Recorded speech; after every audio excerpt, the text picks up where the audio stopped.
तो आज हम बात करने वाले हैं साल 2022 में आई एक horror film 8 days of hell के बारे में। दोस्तों, ये फिल्म में 8 लोगों की अलग अलग कहानी दिखाई गई है और उनकी मौतें कैसे होती हैं ये बताया गया है। इस कहानी में कुछ ट्विस्ट और टर्न्स भी हैं जिसे देख के आपको अच्छा लगेगा, तो आप इस वीडियो को अंत तक जरूर देखिएगा। कहानी की शुरुआत में हम एक ऐसे व्यक्ति को देखते हैं जो अभिनेता बनना चाहता था और वह एक ऑडिशन के लिए निर्देशक के पास आए। अब निर्देशक के साथ काम करने वाली लड़की उस आदमी को बुलाने आती है। जब यह आदमी निर्देशक के पास जाता है, वह उससे कहता है कि आपकी एक भूमिका है, आपकी एक अधिकारी की भूमिका है और ऐसा अभिनय करो कि तुम सच में एक पुलिस अधिकारी हो। अब जब वह आदमी अभिनय करता है तो उसे शर्म आ रही थी। निर्देशक उससे कहता है कि मुझे नहीं लगता कि तुम अभिनय करना जानती हो, और यह कहकर वह मना कर देता है।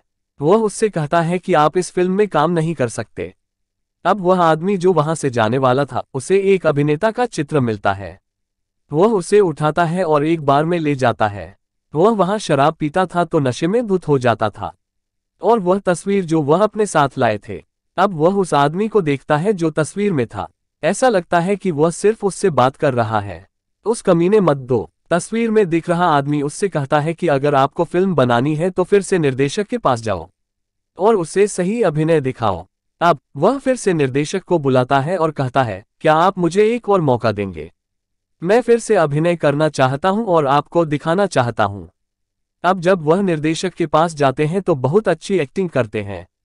निर्देशक को भी उनकी एक्टिंग पसंद आती है। अब अंत में एक सीन आता है जहां अफसर किसी को गोली मार देता है। यह आदमी अपनी बंदूक निकालता है और एक्टिंग करते हुए वो वाकई में डायरेक्टर को गोली मार देते हैं। डायरेक्टर के साथ काम करने वाली लड़की जब आती है और देखती है तो डर जाती है और वह चिल्लाती है। अब दूसरे दिन की कहानी दिखाई जाती है। अब वह लड़की बहुत खुश थी। जिस लड़की ने निर्देशक के साथ काम किया है, वह अपने दोस्त को फोन करती है और कहती है, मैं बहुत खुश हूं, मेरा मालिक मर गया, अब पूरी कंपनी मेरी है, अब मैं उसका सारा काम संभाल लूंगा। वह अपने दोस्त को उस आदमी के बारे में भी बताती है जिसने उसके मालिक को मार डाला। अब उस लड़की की सहेली का कहना है कि वह उस आदमी से मिलना चाहती है। अब वह उस आदमी से संपर्क करती है।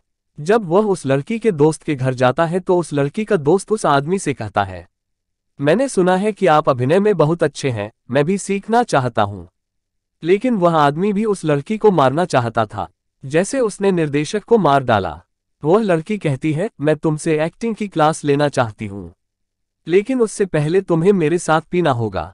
अब वह आदमी जब उस लड़की के साथ शराब पीता है तो बेहोश हो जाता है और जब उसे होश आया तो उसे बिस्तर से बांध दिया गया और लड़की उसके ऊपर बैठी थी। उससे कौन कहता है, मैं भूखा हूं और तू ही मेरा भोजन है, जो बहुत ही स्वादिष्ट होता है। ऐसा कहकर वह एक बहुत बड़े कीड़े में बदल जाती है और उस आदमी को खा जाता है। उसे खाने के बाद लड़की अपने दोस्त को बुलाती है जिसने निर्देशक के साथ काम किया। वह कहती है, मुझे उसे खाने में बहुत मजा आया, इसी तरह आप और लोगों को मेरे पास भेज सकते हैं। तभी हमें लड़की के पैर पर एक टैटू नजर आता है जो निर्देशक के साथ काम करता था। इसका मतलब है वह भी एक कीट थी जो इंसानों को खाते थे और इंसानों के बीच इंसान बनकर रह रहा था।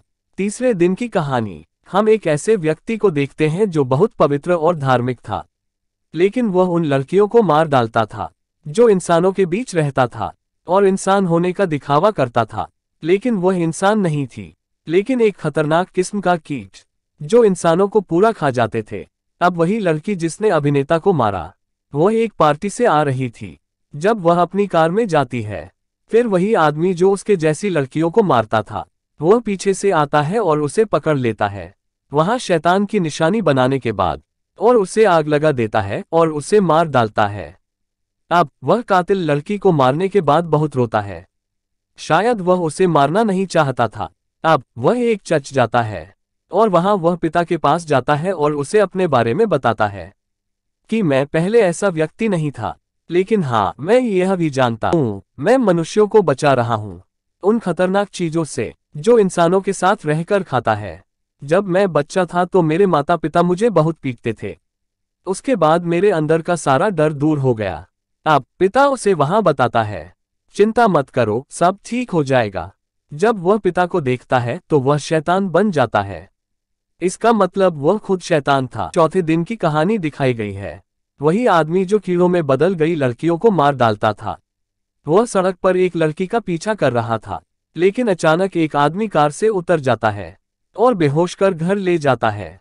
वो कातिल जो लड़कियों की हत्या करता था, वह उस आदमी से पूछता है, तुम मुझे यहाँ क्यों लाए हो? मैं यह नहीं समझता। वह कहता है कि मैं लंबे समय से तुम पर नजर रख रहा था। मैं जानता हूं कि तुम मासूम लड़कियों को मारते हो। वह कातिल कहता है, मैंने किसी को नहीं मारा। जब वह आदमी उसे बिजली के झटके देता है, तब वह कातिल पूरी सच्चाई बता देता है।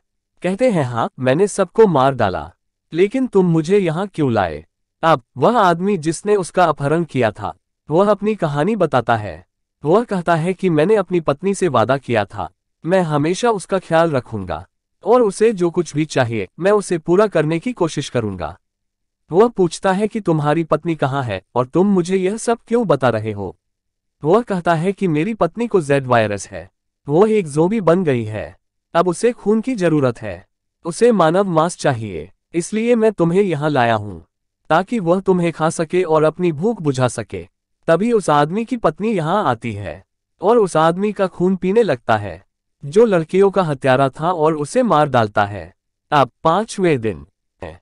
अब वही आदमी जिसकी पत्नी ज़ॉम्बी थी, उसका पड़ोसी एक बूढ़ा जोड़ा था। उन्होंने अपने घर के बाहर किराए के कमरे के लिए एक बोर्ड लगाया। उन्हें अपने घर में एक किराएदार की जरूरत थी। वहीं दूसरी तरफ एक लड़की व्यायाम कर रही थी। इस बीच वह इस बोर्ड को देखती है।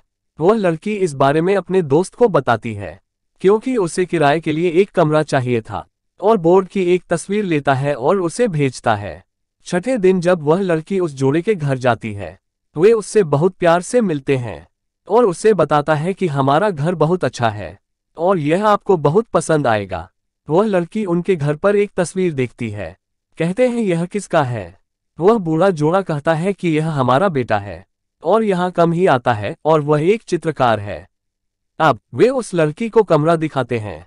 उसे वह कमरा बहुत पसंद है। वह कहती है कि मैं कल से अपना सारा सामान लाऊंगी। तभी फोन बजता है। महिला बूढ़े जोड़े से फोन उठाती है। उसका बेटा बोल रहा था और कहता है, मुझे भूख लगी है। वह महिला कहती है कि आपका खाना तैयार है, जल्दी आओ। अब उस महिला का बेटा घर जाता है और जब पूर्णिमा हो, फिर वह एक वेयरवुल्फ, एक खतरनाक भेड़िया में बदल जाता है। यहाँ हमें पता चला कि उनका बेटा एक वेयरवुल्फ था। अब वह अपने घर की घंटी बजाता है।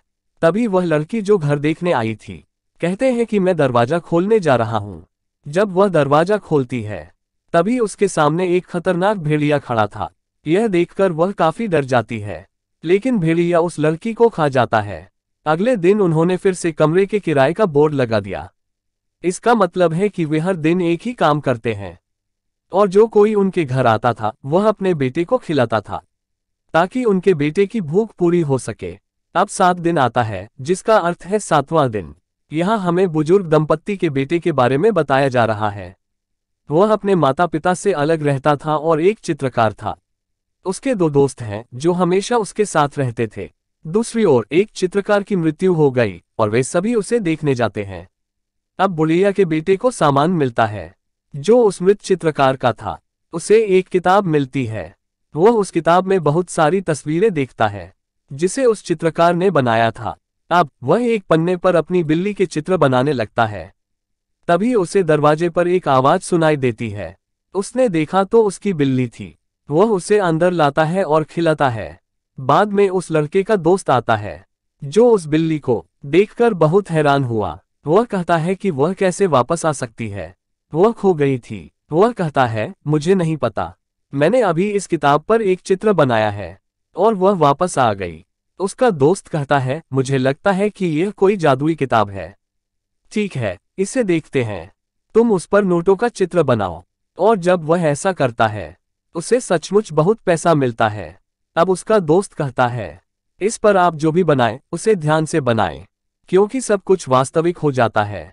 यह कहकर वह वहां से चला जाता है और वह लड़का उस पर उस लड़की का चित्र बनाता है जिसने उसे छोड़ दिया था।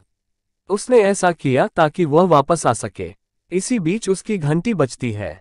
वह सोचता है शायद वह लड़की वापस आ गई है। वह अपने दोस्त से भी फोन पर बात कर रहा था। वह उसे सब कुछ बताता है। जब वह दरवाजा खोलने जा रहा था, उसका दोस्त कहता है, दरवाजा मत खोलो। अब उसका दोस्त कहता है, जिस लड़की का चित्र आपने खींचा है, जो तुम्हारी जिंदगी से चला गया, 1 साल पहले उसकी मौत हो गई और मैंने इसे तुमसे छिपा रखा था ताकि आपको बुरा न लगे, आप दुखी न हो। अब वह लड़का बहुत डरा हुआ था। इस बीच उसने दरवाजा खोला और लड़की की आत्मा वहां थी जो मर चुकी थी। वह उस पर हमला करती है। लड़के का दोस्त आता है तो देखता है कि उसकी मौत हो चुकी है। लड़की की आत्मा ने उसे मार डाला। जब वह अपनी किताब को देखता है जिसमें खींची गई हर बात सच हो जाती है। आखिरी पन्ने पर शैतान का चित्र बना हुआ था। अब लड़के का दोस्त यह सब सामान अपने दूसरे दोस्त को दे देता है। यहाँ हम उस दोस्त की कहानी देखते हैं जिनके पास सारा सामान था, उनका तीसरा दोस्त। जब वह अपने घर जाता है तभी उसका मकान मालिक आता है और कहता है, अगर आप मुझे किराया नहीं देते हैं तब मैं तुम्हें घर से निकाल दूंगा। लड़का एक अमीर लड़की का दोस्त था जिसका पति बूढ़ा था। उसने पैसे के लिए उससे शादी की थी। एक दिन वो लड़का उस लड़की के घर में अपने घर में एक महंगी अंगूठी देखता है। जब वह उस लड़की से पूछने जाता है तब वह नहा रही थी और उसने उसे मना कर दिया और कहता है, मेरे घर से निकल जाओ। इस पर लड़के को बहुत गुस्सा आता है और हेयर ड्रायर चालू कर देता है और बाथटब लगा देता है, जिससे लड़की की मौत हो जाती है और वह अंगूठी चुराकर भागता है। अब वह इस अंगूठी को बेचने एक दुकान पर जाता है। दुकान का मालिक पूछता है, आपको इतनी महंगी अंगूठी कहाँ से मिली? वह उससे कहता है, यह मेरे दादाजी का है। अब दुकान के मालिक का कहना है, मुझे पता है कि आप इसे चोरी करके लाए थे। आओ मेरे साथ एक खेल खेलो। अगर तुम जीत गए तो मैं तुम्हें $10,000 दूंगा। जब वह हाँ कहता है तभी उसे शैतान की तस्वीर दिखाई देती है और डर जाता है। उसे समझ नहीं आता कि वह आता कहाँ है। वह दुकान के मालिक की ओर देखता है। तब वह शैतान बन गया था और उससे बताता है, मेरी दुनिया में आपका स्वागत है, और उसे नर्क में फेंक देता है। इस वजह से उसकी वहीं मौत हो जाती है। कहानी के अंत में हमें सूचित किया जाता है कि जिसने भी किसी के साथ गलत किया उसके साथ दुर्व्यवहार भी किया गया, जिसका अर्थ है कि उसे दंडित किया गया। और यह फिल्म इस दुखद घटना के साथ यही समाप्त होती है।